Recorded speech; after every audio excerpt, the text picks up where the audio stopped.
भ्रष्टाचार विरुद्धका अभियन्ता फरद जंगमको साथमा कालो सूर्य।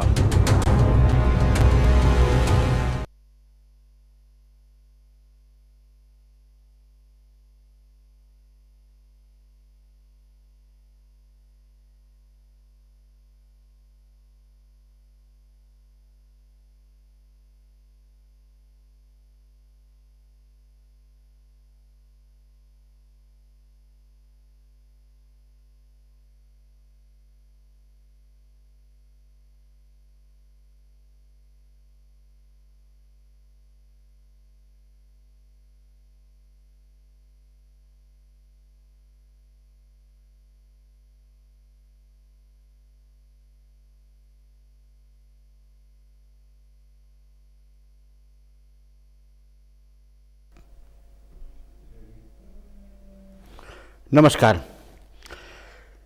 नेपालको पहिलो न्यूज च्यानल सगरमाथा टेलिभिजनको यो कालो सूर्य कार्यक्रममा तपाईहरुलाई स्वागत छ।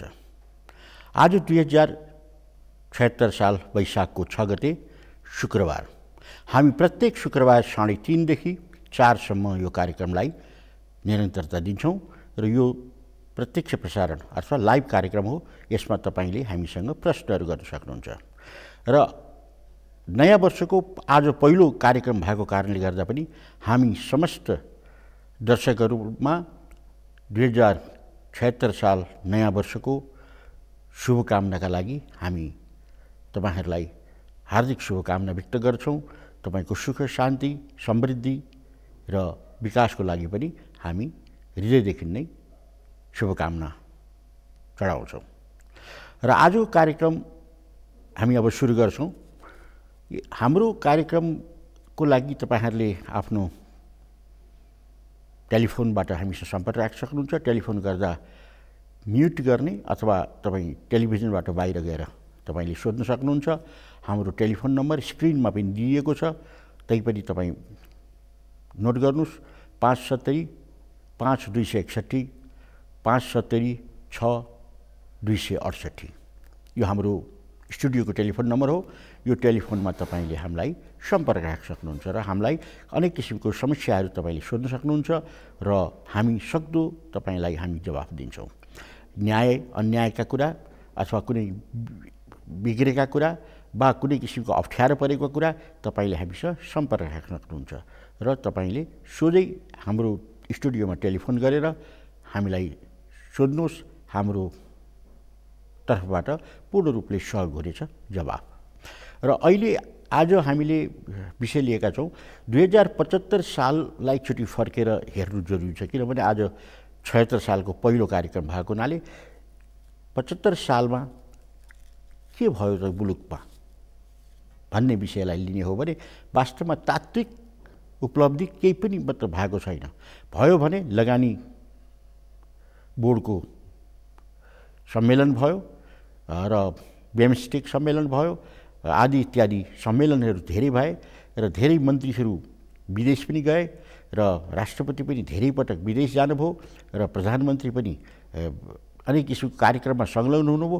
तर त्यसको खास उपलब्धि भने 75 सालले खास दिन सकेन। सबभन्दा ठूलो कुरो के थियो भने 75 सालमा हामीलाई पानी मेलम्चीको पानी पिउन पाइन्छ भन्ने हामीलाई विश्वास थियो, तर त्यो पनि अहिले हरिएर गयो। कारण के छ भने मेलम्चीको ठेकेदार नै भागेर अहिले तपाईको करिब 90-95% सम्पन्न आयोजना ठप्प भएको छ। यद्यपि धेरै सरकारी स्तरबाट भनिएको थियो 75 को वैशाखमै पानी आउँछ भनेर। त्यसपछि 75 सालको दशैंमा त पक्कै आउँछ भनेर चाहिँ ठोक्वा नै गरिएको थियो, तर न वैशाखमा आयो न दशैंमा आयो र अहिले 76 सालको वैशाखको 6 गते हामी उपस्थित छौं। बडो दुःखपूर्ण तरिकाले हामीले भन्नुपर्छ यो 17 वर्ष पुरानो लामो हाम्रो पर्खाइ यसै मेटिएको छ। वास्तवमा काठमाडौँ वासीहरू तिर्खामै बसेका छन् अथवा पानी खान पाउँछु भन्ने आशामा बसेका छन् र पानीको अभाव छ। ग्राउन्ड वाटर पनि धेरै सुकिसकेको छ र अहिले साँच्चै भनौँ भने बाहिरबाट पानी आयात गरेर पिउनु पर्ने अवस्था सिर्जना भएको छ। यदि मेलम्चीको पानी भइदिएको भए 2050 सालमा अथवा 47 सालमै कृष्णप्रसाद भट्टराई भन्नुहुन्थ्यो अब मेलम्ची आउँछ र काठमाडौँमा पानी यति खेलो खेलो हुन्छ जो सडक धुन पनि पुग्छ भन्नुहुन्थ्यो। आज उहाँले बोलेको पनि 22 वर्ष भइसक्यो, अहिलेसम्म पानी आएको छैन र 17 वर्ष आयोजना सुरु भएको भयो र अहिलेसम्म आएको छैन। अब हामीले यो 75 साललाई एकचोटि निहाल्ने हो भने निश्चित रूपमा हामीले न्याय गर्नुपर्छ मुलुकका लागि र जनताका लागि। त्यो न्याय गर्ने हो भने 75 सालमा भएका क्रियाकलापलाई निश्चित रूपमा हामीले राखेर अब 76 साल कस्तो हुनुपर्छ भन्ने कुराको एउटा योजना बनाउन पनि हामीलाई सजिलो हुन्छ। यहाँ फेरिस्ता छ सबै काण्डको र भन्न पनि अप्ठ्यारो लाग्छ हामीलाई, किनभने यति नराम्रा काण्डहरू यो 75 सालमा घटित भए जो वास्तवमा नेपाललाई अत्यन्त नोक्सानी दियो, नेपालीहरूको विश्वास उडायो। जबकि 2/3 बहुमत भएको कम्युनिस्ट सरकार अर्थात् ओली सरकारले विशेष नेपालीको लागि दिन्छ भन्ने जुन एउटा आशा थियो त्यो मरेर गयो। मात्र एउटा के रह्यो, समृद्ध नेपाल, शान्ति नेपाली। अब समृद्ध नेपाल नारामा रह्यो, नेपालीले शान्ति पाएनन्। बजार बढेको छ, आफ्नो बजेटले घर धान्न सक्ने अवस्था छैन र भने यस्तो किसिमको अवस्था अशान्तको भुमरीमा यो 75 साल गुज्रियो।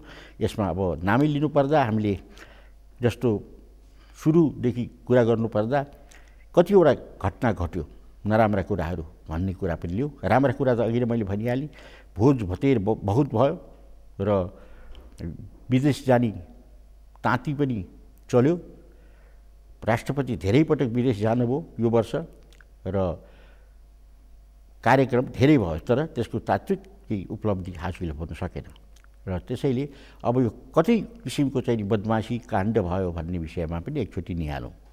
जस्तो सिन्डिकेटको काण्ड, बस र ट्याक्सीको सिन्डिकेटलाई हामी तोड्छौँ भनेर गृहमन्त्रीले बडो जबरजस्त एउटा योजना निकाल्नु भएको थियो, त्यो हुन सकेन र यही वर्ष 33 किलो सुनको काण्ड भयो, जसमा 3 दर्जनभन्दा बढी मान्छेहरू कारबाहीमा परे। अहिले पनि दर्जनौँ मान्छे जेलमै छन् र केस विचाराधीन छ अदालतमा र 33 किलो सुन काण्ड यो कहिल्यै नहराउने किसिमबाट अवस्था सिर्जना भएको छ र सुन अहिलेसम्म फेला पारेको छैन। भारतमा यति नै 33 किलो सुन फेला परेको थियो, त्यो नेपालको हो भन्ने दावा हुँदाहुँदै पनि भुटानबाट आएको हुनाले यो नेपालको होइन, भुटानबाट आएको भनेर भारतीयले ट्विस्ट गरिदिए समाचारलाई। अब त्यो पनि नेपालको सुन हो भन्न हामी सक्दैनौँ। यही बीच निर्मला हत्याकाण्ड भयो, कञ्चनपुरमा एउटा बालिकाको मृत्यु भयो बलात्कारपछि र त्यसमा अहिले पनि नेपाल सरकारका उच्च ओहदाका कर्मचारीहरू कारबाहीमा परेका छन्। एसपी, डिएसपी र अरू अन्य पुलिसहरू र प्रशासनमा बस्ने कर्मचारीहरू पनि यसमा संलग्न भएको छन् र कारबाहीमा परेको छन्। त्यस्तै एउटा सबभन्दा ठुलो उल्लेख गर्नुपर्ने कुरा वाइड बडी काण्ड भयो। वाइड बडी भनेको के हो भने फ्रान्समा बनेको एयरबस नेपालले 2टा किन्ने भयो। त्यो 73 सालदेखि सुरु भएको एयरबस 75 सालको श्रावणमा उत्रेको हो, 2टै 1 महिनाको फरकमा र त्यसमा ठुलो घटना घट्यो, त्यो हो भ्रष्टाचारको र कमिसनको लेनदेन भयो र यो हामीले भनेको होइन, संसदीय समितिले नै ठहर के गर्यो भने 6 अरब रुपियाँ बराबरको कमिसनको घोटाला भएको छ र यो वास्तवमा खरिद प्रक्रियाभित्र पनि पर्दैन, खरिद प्रक्रिया पुर्याएको पनि छैन। गैर कानुनी तरिकाले कमिसन खाने नियतले मात्र वाइड बडी खरिद गरियो र त्यसमा स्पष्ट रूपमा लेखा समितिले के भनेको छ भने स्वर्गीय मन्त्री रविन्द्र अधिकारीलाई किटानसाथ कारबाही गर्नुपर्छ र अहिले वर्तमानमै रहेका कंसाकार जनरल म्यानेजर सुगत रत्नलाई पनि गर्नुपर्छ भनेर किटानसाथ भनिएको छ, तर कसैलाई पनि कारबाही भएको छैन। अहिले यो अख्तियारको अनुसन्धानको घेराभित्र परेको छ। त्यस्तै तारागाउँ होटेलको एउटा फेरि अर्को एउटा काण्ड देखियो, जसमा नेपाल सरकारको 120 रोपनी जग्गा तारागाउँ रेसिडेन्सी होटेलले हडपेको प्रश्न भयो। त्यो अहिले सरकारमै फिर्ता ल्याउने तरिका अपनाउँदैछन्। कतिसम्म सफल हुन्छन् त्यो अहिले हेर्न बाँकी नै छ। त्यसै गरी राष्ट्रपति निवासको जग्गा अथवा प्रहरी प्रतिष्ठानको जग्गालाई राष्ट्रपति भवनभित्र पार्ने र प्रहरी प्रतिष्ठानलाई पनौतीमा लाने सार्ने अर्को एउटा काण्ड घट्यो, जसको सर्वत्र विरोध भएको छ, तर सरकार काम गर्न रोकिएको छैन।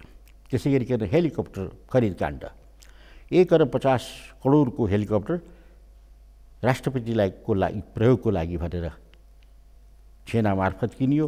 त्यसमा पनि ठुलो घोटाला भएको छ। र सबैभन्दा रमाइलो काण्ड के छ भने अख्तियार दुरुपयोग अनुसन्धान आयोगको आयुक्त आफै भ्रष्टाचारमा मुछिए। सबैभन्दा रमाइलो र एउटा नमुनाको रूपमा यो प्रस्तुत भयो। र राजनारायण पाठक नामका एउटा आयुक्त थिए अख्तियारमा, र तिनले 76 लाख रुपियाँ घुस खाएको कुरामा कारबाही हुँदा उनले राजीनामा दिएका छन् र अहिले उनीमाथि मुद्दा दायर भएको छ। र अचम्म के छ भने उनलाई मुद्दा दायर गर्दा थुनामा नराखेर मुद्दा दायर भएको छ। यो किन यस्तो भयो गैर कानुनी मुद्दा दायर तरिका? यसको मतलब उम्काउने अझ पनि लक्षण छ।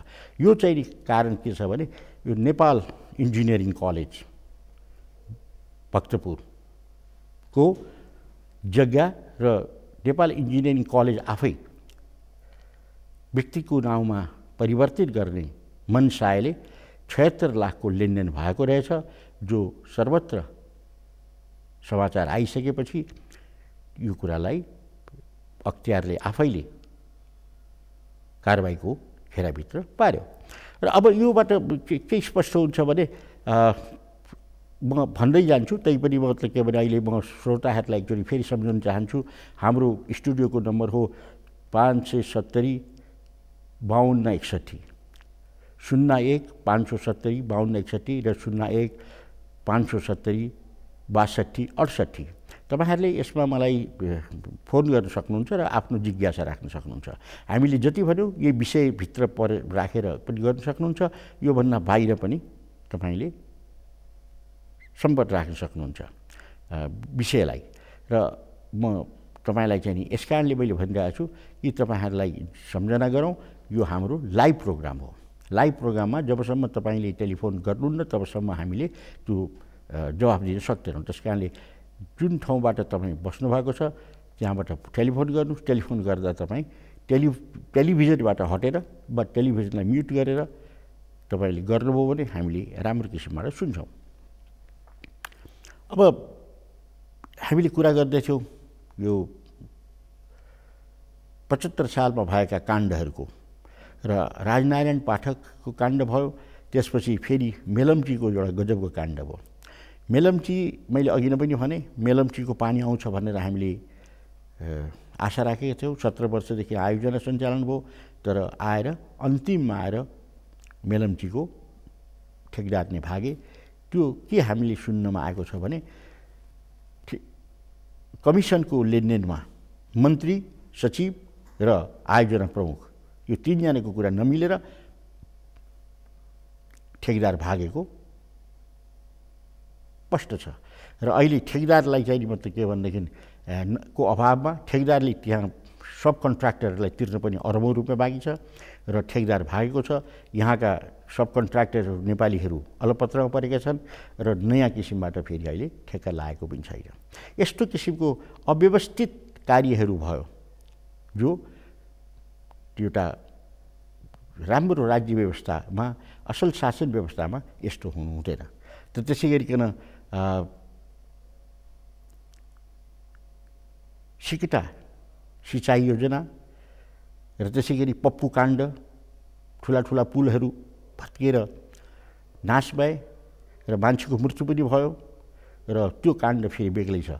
यद्यपि पप्पू काण्डका सांसद अहिले निलम्बनमा परेका छन्। त्यसै गरिकन सीके राउतलाई यसपालि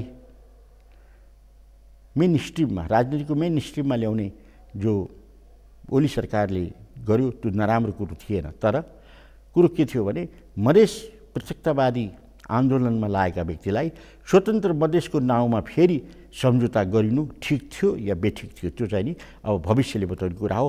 तर हामी के भन्छौँ भने स्वतन्त्र मधेस भनेर किटान साथ राख्ने एकतिर, अर्कोतिर जनमत सङ्ग्रहको कुरा गर्ने, जनताको अभिमतको कुरा गर्ने भन्ने बित्तिकै त त्यो स्वतन्त्र मधेसको लागि उनले लडेको कुरालाई पुष्टि गरेको पनि देखिन्छ। तर अहिले हामीले यो एकैसाथ भन्न सक्दैनौँ। तर सीके राउतसँगको सम्झौता सरकारले बेठिकै गर्यो भन्न पनि सकिन्न, ठिक गर्यो भनेर ताली बजाउनु पर्ने अवस्था पनि छैन। तर जे भए तापनि सीके राउतलाई कारबाही गर्नुपर्ने, देशै विप्लव बनाउने तर्खरमा लागेको व्यक्तिलाई कारबाही गर्नुपर्नेमा यो सम्झौता गरिएको छ। र अर्कोतर्फ विप्लव जो माओवादीका एउटा चोइटा भएका अथवा टुक्रिएका जो चाहिँ नि मतलब विप्लव छन्, त्यो चाहिँ नि प्रचण्डजीको अत्यन्त निकटतम मित्र पनि हो र प्रचण्डजीकै चाहिँ नि मतलब के भने सचिवालयमा वर्षौँ बसेर काम गरेको व्यक्ति हो र विप्लवको चाहिँ नि पार्टीलाई चाहिँ नि बन्देज लगाइयो गृह मन्त्रालयबाट। अब यो कुरालाई के छ भने गणतन्त्र भन्ने, प्रजातन्त्र भन्ने, लोकतन्त्र भन्ने, बहुदलीय व्यवस्थालाई अङ्गीकार गर्ने तर समान राजनीतिक विचार लिएको अर्को माओवादीलाई पार्टी प्रतिबद्ध लगाउने त्यो मिल्छ कि मिल्दैन? हाम्रो विचारमा मिल्दैन। जसरी सीके राउतलाई सहमतिमा ल्याइयो त्यसै गरिकन मतलब के भने विप्लवलाई पनि सहमतिमा ल्याउनुपर्छ भन्ने हाम्रो राय छ। वास्तवमा विप्लव एउटा राजनीतिक शक्ति हो, त्यो सबैले मान्नुपर्छ। किनभने हिजो पनि प्रचण्डसँग मिलेर काम गरेको हुँदा राजनीतिक शक्तिको रूपमा नै विप्लव स्थापित भएका हुन्, यो हाम्रो बुझाइ हो। र यही बिचमा अर्को एउटा काण्ड भयो अस्ट्रेलियाको राजदूतलाई फिर्ता बोलाउने काण्ड, जसमा अस्ट्रेलियाको राजदूतले मानव तस्करी गरेको आरोप लगाइयो। यद्यपि कारबाही भएन, चुपचाप राजीनामा गर्न लगाइयो। यो पनि एउटा काण्डकै रूपमा स्थापित भएको छ। र अर्को गोविन्द केसीको काण्ड, गोविन्द केसी अनसन बस्दा बस्दै पनि चिकित्सा शास्त्र विधेयक, शिक्षा विधेयक पारित भयो, जसमा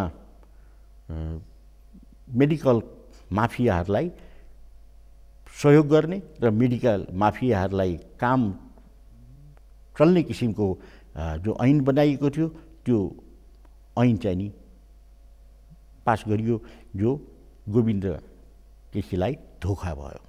र यस्ता किसिमका काण्डै काण्ड भएको छ। कसका लागि मेडिकल शिक्षा ऐन बन्यो भने माफिया अर्थात् मेडिकल माफियाहरू, र मेडिकल माफियालाई अब अहिले पनि कतिवटा मेडिकल कलेजले बढी शुल्क लिएर विद्यार्थीहरूलाई फिर्ता गरिरहेको छैनन्। यदि शुल्क नतिरेको विद्यार्थीलाई चक्रवर्ती ब्याज लगाएर असुल गरिरहेको छन्, होइन भने जाँचमा सम्मिलित गराएको छैनन् काठमाडौँ युनिभर्सिटीबाट नै। र यो किसिमको ज्यादती भइरहेको छ विद्यार्थीमाथि। र विद्यार्थीलाई तोकिएको थियो केदारभक्त माथिमा आयोगले कि 35 लाख र 38 लाख एउटा मतलब के भने विद्यार्थीको शुल्क। तर कुनै पनि मतलब के भने मेडिकल कलेजमा 37 लाख वा 38 लाख लिइन्न। त्यो देखाउँदाखेरि 40 लाख लिएको देखाइन्छ, तर अन्डर टेबल अर्को 40 लाख लिने चलन छ। र त्यसमा पनि भारतीय विद्यार्थीहरू जसले आइएसीमा थोरै नम्बर ल्याएका छन्, जो एलिजिबल छैनन् मेडिकल कलेजको लागि, तर त्यस्ता मान्छे पनि धेरै पैसा दिएर करोड रुपियाँ दिएर पनि भर्ना भएर डाक्टरको सर्टिफिकेट लिन आएका छन्। त्यस्ता कालो धन्दाहरू फेरि मेडिकल कलेजले बेग्लै किसिमको काम गरिरहेको छ, जो प्रचारमा आइरहेको छ।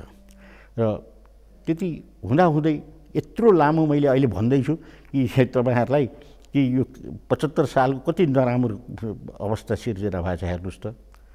अब हामीले के भनेर चाहिँ नि मतलब के भने सन्तोष लिने यो राज्यबाट सरकारलाई कसरी हामीले धन्यवाद दिने भने कुनै किसिमको एउटा सरकारलाई धन्यवाद दिन सकिने अवस्थै हाम्रो सिर्जना गरिरहेका छैनौँ। अर्को फेरि लिउँ, अहिले त कस्तो हो भने प्रधानमन्त्री बसेको बालुवाटारको जो क्याम्प छ अथवा प्रधान न्यायाधीश बसेको क्याम्प छ, त्यो क्याम्पभित्र नै व्यक्तिको लालपुर्जा, व्यक्तिको नाउँमा लालपुर्जा बनेको अहिले पर्दाफास भएको छ। यो यहाँभन्दा लाजमर्दो के हुन्छ, देशैको प्रधानमन्त्री बस्ने क्याम्प, देशैको प्रधान न्यायाधीश बस्ने क्याम्पभित्र जग्गा माफियाले लालपुर्जा बनाएर खरिद बिक्री गरिरहेका छ, प्रधानमन्त्रीलाई अत्तो पत्तो छैन। र यो वास्तवमा यसको पृष्ठभूमि के हो भने राजा महेन्द्रले 2021 सालमा त्यो जग्गा जब भूमि सुधार लाग्यो त्यस्ता दरबारभित्रका जग्गा मुआब्जा दिएर अधिग्रहण गरिएको थियो। त्यसमा 279 रोपनी अर्थात् 300 रोपनी जग्गा ललिता निवासको थियो, जो सुवर्ण शमशेरको थियो, र त्यसलाई विधिवत जग्गा अधिग्रहण ऐन अनुसार जग्गा अधिग्रहण गरेर र शुल्क तिरेर जग्गा चाहिँ नि अधिग्रहण गरिएको थियो।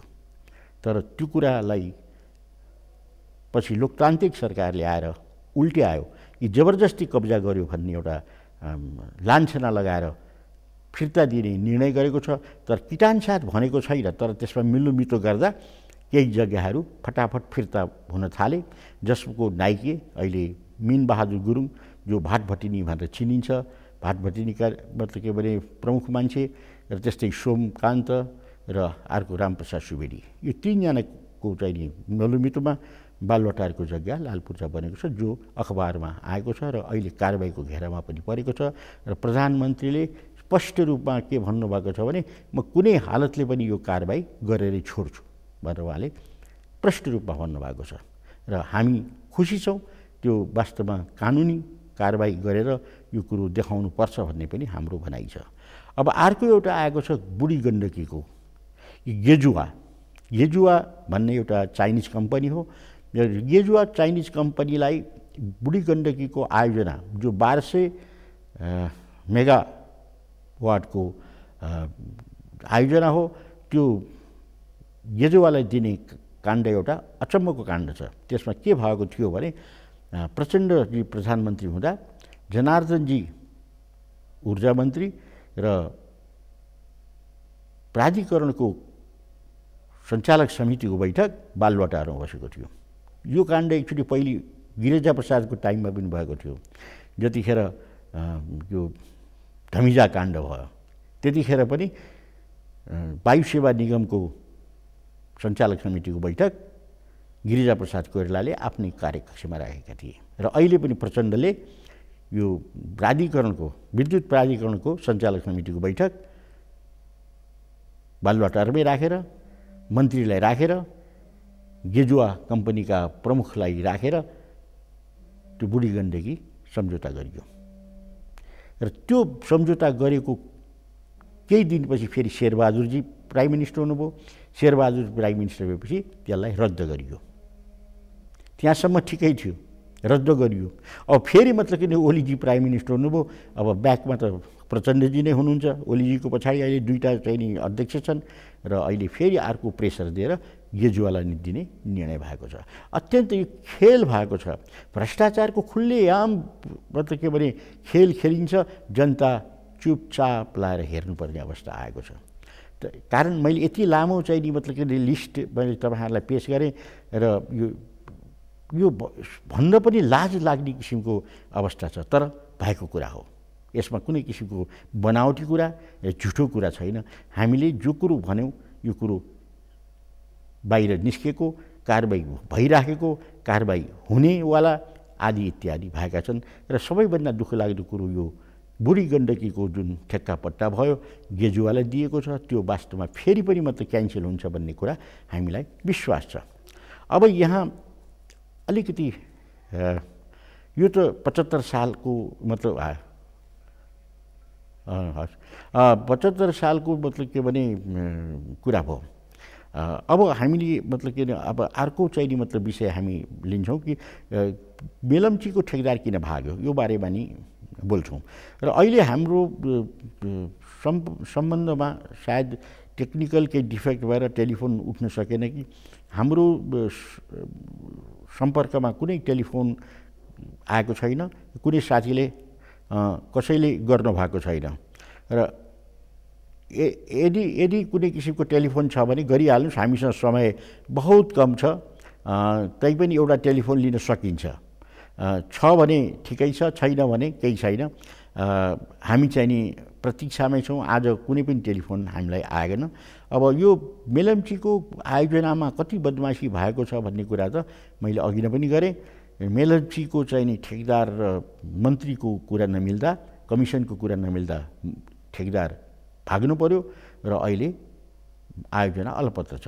अब यो आयोजनाभित्र चाहिँ नि मात्र एउटा 17वटा गाडी किनिएको रहेछ, प्राडो, टोयोटा, जस गाडीको चाहिँ नि मात्र बजार मूल्य करिब 2 करोडको हुन्छ। र त्यस्तो 2 करोडको 17वटा गाडी किनेर कसलाई कसलाई दिएको रहेछ भनेर एउटा लिस्ट पनि हामीलाई प्राप्त भएको छ। त्यो पनि एकचोटि म सुनाउँछु। त्यो लिस्ट के हो भने प्राडो 8वटा किनिएकोमा चाहिँ नि प्रधानमन्त्री कार्यालयमा 2टा आयोजनाको गाडी है, फेरि मतलब बाहिरको, मतलब प्रधानमन्त्री आफैले किने होइन, प्रधानमन्त्री कार्यालयले प्रयोग गरेको 2टा गाडी प्रधानमन्त्री कार्यालयलाई, त्यसपछि अर्को खानेपानी मन्त्रालयलाई 2टा, त्यसकै शहर विकासलाई 2टा र क्षेत्रीय प्रशासकलाई एउटा र खानेपानी तथा सरसफाइ विभागलाई एउटा। यसरी चाहिँ नि बाँडफाँड गरेर र त्यसको अतिरिक्त मेलम्चीका भएका सैनिक ग्रुपलाई अनि प्रहरी ग्रुपलाई र अन्य यो आयोजनासँग सम्बन्धित निकायहरूलाई गाडीहरू बाँडिरहेको छ। त्यसैले टेलिफोन आएको लागिरहेछ। म टेलिफोन एकचोटि उठाउँ कि? हेलो हेलो सर बोल्नुभयो? Hello hello hello Bharat sir बोल्नुभयो? हो बोल्दैछु, ल भन्नुहोस्। हजुर, म भरत सापकोटाजी नमस्कार। ल भन्नुहोस्। तपाईँको कार्यक्रम हेर्दै थिएँ होइन, तपाईँले बुढी गण्डकीको एउटा निकाल्नु भयो है। अब सरकारमा बस्दाखेरि, सरकार बाहिर बस्दाखेरि चाहिँ नेपाल सरकारले बनाउनु पर्छ भन्ने होइन, अनि सरकारभित्र बसिसकेपछि चाहिँ विभिन्न कम्पनीहरू कहाँबाट कमिसन पाइन्छ भनेर विभिन्न नाटकहरू रचिरहेको तपाईँको कार्यक्रम सुनेर मलाई एकदम खुसी लाग्यो होइन। त्यो त मैले अहिले भनिहालेँ नि तपाईँलाई। तपाईँले भनिसक्नु भयो। त्यो भित्रको एउटा कुरो के छ भने म यो पीडित मान्छे हो होइन। यो बुढी गण्डकी सम्बन्ध तपाईँ पीडित मान्छे हो? म एकदम पीडित। म यो 1200 मेगावाटको हो होइन त भरतजी? 1200 मेगावाटको? हजुर, यो विस्थापितवाला मध्ये म पनि पर्नेवाला हो होइन। मलाई एउटा चाहिँ के कुरा चाहिँ तपाईँ मार्फत चाहिँ कुरो राख्न मन लाग्यो भने हाम्रो यो चाहिँ 40 सालमा नै यहाँ एउटा भीमसेन थापाको पालामा बनेको एउटा राम्रो पुलो छ क्या, सरकारले बनाएको पुलो। अनि त्यसपछि त्यसबाट चाहिँ हामी एकदम लाभान्वित छौँ। यहाँ 3-4 खेती लाग्छ। यो ठाउँ भनेको हाम्रो यो गोर्खा जिल्लाको 1 नम्बर नामको ठाउँ हो है। त्यसको चाहिँ मुआवजा कसरी हामीलाई चाहिँ खेतको मुआवजा नदिकन चाहिँ पाहाडको मुआवजा त्यो पनि एकदम घटिघटाको भन्छु न। 556, 549 को रेटमा चाहिँ सुनिरहनु भएको सर? सुनिरहेको छु मैले, सुनिरहेको। तपाईँको सिँचाइको चाहिँ प्रश्न आएको छ तपाईँको? सिँचाइ भएको चाहिँ 40 सालदेखि हाम्रो रोपेर चाहिँ खाइरहेको ठाउँ हो होइन। 40 वर्ष अगाडिदेखि भन्दा 35 वर्ष अगाडिदेखि। बुझेँ। 35 सालदेखि 35 वर्ष अगाडिदेखि। तर यहाँका जनताले चाहिँ खेतको मुआवजा नपाएर, खेतको मुआवजा नदिएर अनि पाहाडको मुआवजामा चाहिँ हामीलाई चाहिँ त्यतिकै ठनाराम पार्दियो क्या। अब त्यो त आवाज उठाउनु पर्यो नि। अब त लोकतन्त्र हो, हेर्नुहोस्, तपाईँहरूको आवाज उठाउनु पर्यो। तपाईँको जनप्रतिनिधि हुनुहुन्छ, उहाँलाई चाहिँ भन्नु पर्यो। अब हामीलाई पनि तपाईँले भन्नु, अहिले त धेरैले सुन्नुहुन्छ मेरो यो कार्यक्रम। सुन्नु न सर, तपाईँको कार्यक्रम सबैले हेर्छन् होइन, सबैले सुन्छन्। एकदम प्रचलित कार्यक्रम छ, राम्रो कार्यक्रम तपाईँले चलाउनु भयो। तपाईँको सबै कार्यक्रम म सुन्छु होइन, हेर्छु होइन। तर चाहिँ त्यो भित्र पनि यस्तो खराब चाहिँ अथवा गलत चाहिँ निर्णय भएको छ, त्यहाँ मान्छेलाई चाहिँ मोर्चा पारिएको रहेछ अनि त्यहाँ मान्छेहरू पीडित रहेछन् भन्ने कुरो अब तपाईँको कुरा अरूले पनि सुनिरहेका छन्। यो कार्यक्रम प्रधानमन्त्री कार्यालयका पदाधिकारीले पनि सुनिरहेका हुन्छन्, अख्तियारले पनि सुनिरहेका हुन्छन्। त्यस कारणले तपाईँका कुरा पुगिसक्यो। हजुर, यो त के भन्नु होला भने यहाँ मान्छे चाहिँ के छ भन्नु होला भने जो जस्तो लखेरो पखेरो भएको ठाउँ एउटा सामान्यतया ग्राभेल बाटो भएको ठाउँको चाहिँ 8,35,000 तहले चाहिँ दिने मुआवजा होइन 8,35,000 हजुर 8,35,000 सम्मका दरले चाहिँ दिए अनि हाम्रो चाहिँ 35 साल अगाडिबाट चाहिँ राम्रोसँग त्यो सिन्सित भएको 4 बाली लाग्ने धान मकै गहुँ सबै फलफुलहरू लाग्ने ठाउँ एकदम अब सापकोटाजी अब हाम्रो समय पनि अहिले समाप्त हुन लागिरहेको छ। मैले कुरो बुझेँ तपाईँलाई कुनै किसिमको कुरा सरको अर्को कार्यक्रममा म अझ विशेष टाइम लिएर म कुरो राख्छु होइन सर। त्यो होइन, त्यो सबभन्दा राम्रो तपाईँ कागजपत्र चाहिँ पठाइदिनुहोस् हामीलाई, फोटोकपी पठाइदिनुहोस् र कालो सूर्य कार्यक्रम सगरमाथा टेलिभिजन बर्मल काठमाडौँ भनेर पोस्टद्वारा पठाइदिनुहोस्। हामी त्यो कागज पनि अध्ययन गर्छौँ। सक्नुहुन्छ भने तपाईँ आउनुहोस्, हामी भेटेर कुरा गर्छौँ। म डिजेबल सर, म 13 वर्ष अगाडिदेखि म हिँड्न सक्दिनँ, म व्हिलचेयर युजर हो। ल ठिक छ सापकोटाजी, तपाईँलाई हामी पूर्ण रूपले मद्दत गर्छौँ। अरू साथीहरूलाई पनि सुनाउनुहोस्, कागजपत्र पठाइदिनुहोस् र तपाईँको कुरा अहिले सबैले सुनिसके। किनभने यो त मतलब के भने थोरै कम छ होइन। पहिला चाहिँ अनि नापी आएन, पहिला हामीलाई चाहिँ सुरुमै नापी आएर चाहिँ हाम्रो चाहिँ जग्गा क्षेत्रफल नाप्न पर्थ्यो, नआइकन अहिले लास्टमा मुआवजा दिइसकेपछि मात्रै चाहिँ नापी आउनु होइन। तपाईँको समस्या बुझेँ। तपाईँको पाखाको चाहिँ पैसा दियो, खेतको पैसा तपाईँलाई चाहियो र अहिले हामीलाई समयले बिदा दिएको छ। तपाईँ टेलिफोन राख्नुहोस् र हस् सापकोटाजी धन्यवाद। तपाईँले सम्पर्क राखेको भए, अलिक टाइमले राखेको भए अझ डिटेल कुरा हुन्थ्यो। र अहिले हामी अब हाम्रो समयले पनि हामीलाई बिदा दिएको छ र यस्तै किसिमको विषय लिएर फेरि अर्को शुक्रबार हामी उपस्थित हुनेछौँ र आजलाई कालो सूर्य कार्यक्रमबाट बिदा दिनुहोस्। नमस्कार।